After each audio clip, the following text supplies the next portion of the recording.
Hi, my name is Susan Disbrow, and I work with kids who do plays and drama. You are about to see a short video that is very unique. It's unique for two reasons. First, it is a story that most schools don't teach. Second, it's a story that's told by children through a drama that they helped write. We are going to take you back in time, over 110 years ago, when things were very different in our country. This is the time before TV, before cars, even before the radio. Our story takes place in Milwaukee, Wisconsin in 1886, when many people in the country were immigrants, and most people in Milwaukee spoke either German or Polish. The story the kids tell you, through their play, is about justice. It's about people who decided to work together to make their lives better. They joined unions and demanded that they be allowed to work only 8 hours a day for a livable wage. They had to fight some powerful enemies, and they paid with their lives. The students in this drama studied this part of Milwaukee's history. They then pretended they were back in those times and reenacted how life probably was back then. Eventually, they and their teacher wrote this play. The kids revised their lines, memorized them, and rehearsed a lot. We hope you enjoy their trip back into one of history's untold stories.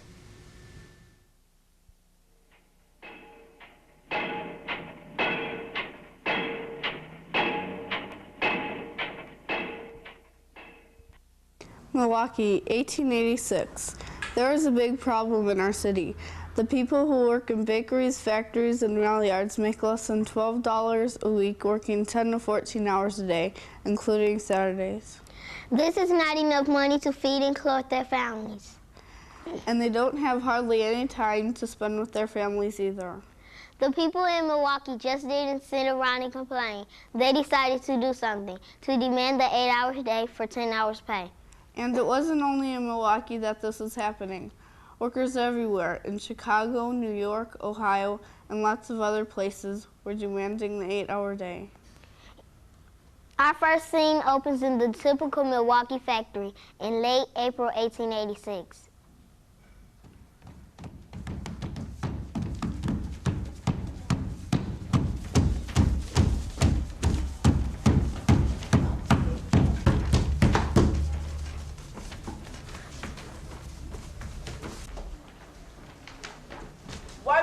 Work faster, come on, keep going. My arm is sore from hit so often. That's not my problem, hurry up. The boss is coming in to inspect the factory. Who cares? Maybe he should do some work for once to see what it's like. If he paid us more, maybe we'd be willing to work faster. Shut up, here he comes. Well, how are things today? Horrible. Just fine, sir. I got these guys working fast as possible. He's a slave driver. Yeah. Nonsense. If you don't want to work at a reasonable speed, I can always find somebody else to take your job. Yeah, shut up and get to work. We work hard to get an 8-hour day for 10 hours pay. Yeah, then I had time to see my sick wife. Or play with my kids. Sure, if I give you an 8-hour day for 10 hours pay, I wouldn't make any money. I'd go out of business. You'd all be out of a job. Now, we wouldn't want that, would we? No, sir. Sometimes I wonder if we'd be out of a job and work this okay. Well, we can't solve this problem now. I have to leave. Keep on working hard. Hurry up, work harder. That's all I can say. You know, I read one of those leaflets that the Central Labor Union passed out. It says we all went on strike, the bosses will not be able to hire the scouts to replace us. If all the workers strike, the bosses will have to give all the workers an 8-hour day in Milwaukee. I have an idea. A strike. Everybody come here.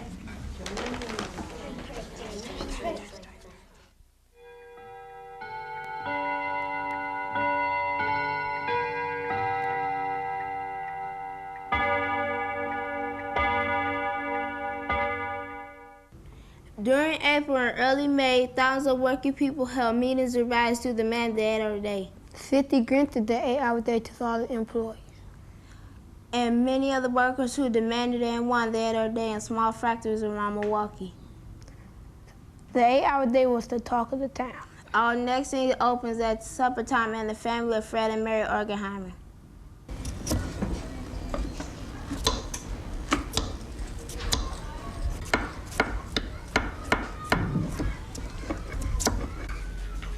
Hurry up, your father's almost home. He late, right, Mama?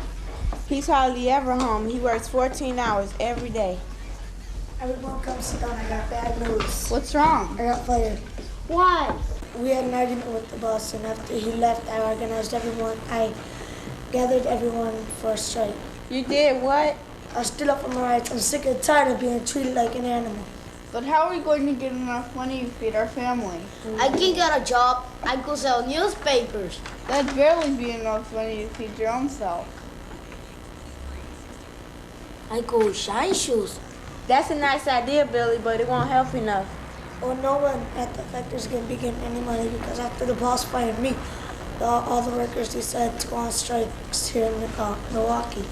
You mean they are going on the strike for the 8 hours of work like Uncle Jack? Yes, and until it's over, we aren't going to be able to spend even a penny around here.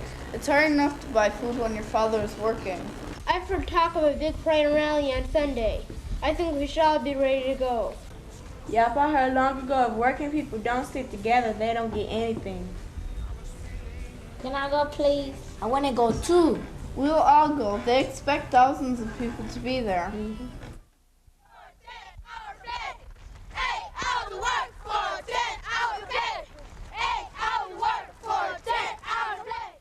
On Sunday, May 2nd, a massive parade was held in Milwaukee in support of an 8-hour day.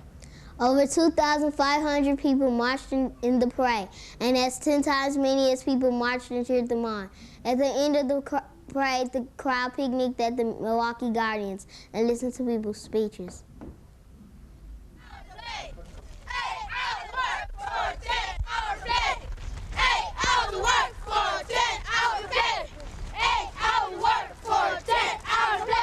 Dear fellow workers, I stand before you today to tell you that we need more pay and shorter hours. Compañeros y compañeras, estoy aquí para decirles que necesitamos mejor pago y menos horas.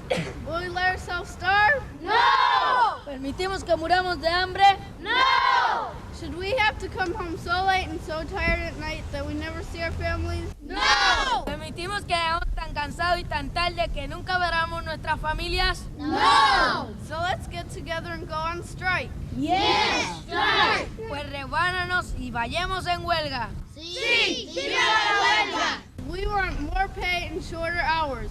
We need to support our families. Our children are hungry.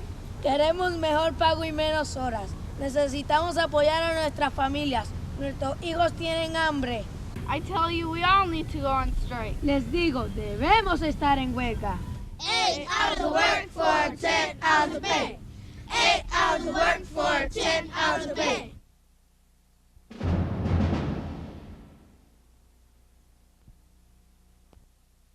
By the morning of May 5th, over 14,000 workers are on strike, and the only major shop still open was the Bayview Rolling Mills. Early in the morning of May 5th, a crowd of 1,000 workers gathered at St. Stanislaus Church to march on the Bayview Rolling Mills to close it down. Governor Rusk had told the militia to shoot to kill, and Major George Trammell Moore had passed the word down to Captain Coogan. 8 hours of work for 10 hours of pay. 8 hours of work for 10 hours of pay. 8 hours of work for 10 hours of pay. Listen, if they come to us when you take aim, pick out your men and kill them. Stop! Stop! Ready? Aim! Fire!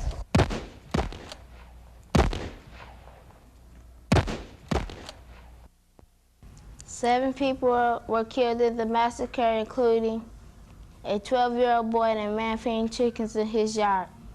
The massacre ended the general strike in Milwaukee, and workers went back to work. Even though they didn't get the 8-hour day right then, it was because of the strike and others like it that most people only worked an 8-hour day today. And it's because of struggles like this one that most people in the country today have enough food to eat and clothes to wear. Most people, of course, means not everybody. There are still too many people who go hungry, who are homeless, who don't have decent jobs. I think the best way we can remember those who gave their lives in the struggle 103 years ago is to continue the fight so that everyone has enough food and clothes and a good place to live. I hope that you've enjoyed the play. Perhaps you can find some story in your community's history to research and do a play about. It's well worth the effort. Every community's history is full of fascinating stories. We also want you to think about the play a little more. To help, we are going to put some questions on the screen for you to talk about. Enjoy your discussion and enjoy using drama to learn about your own community's history.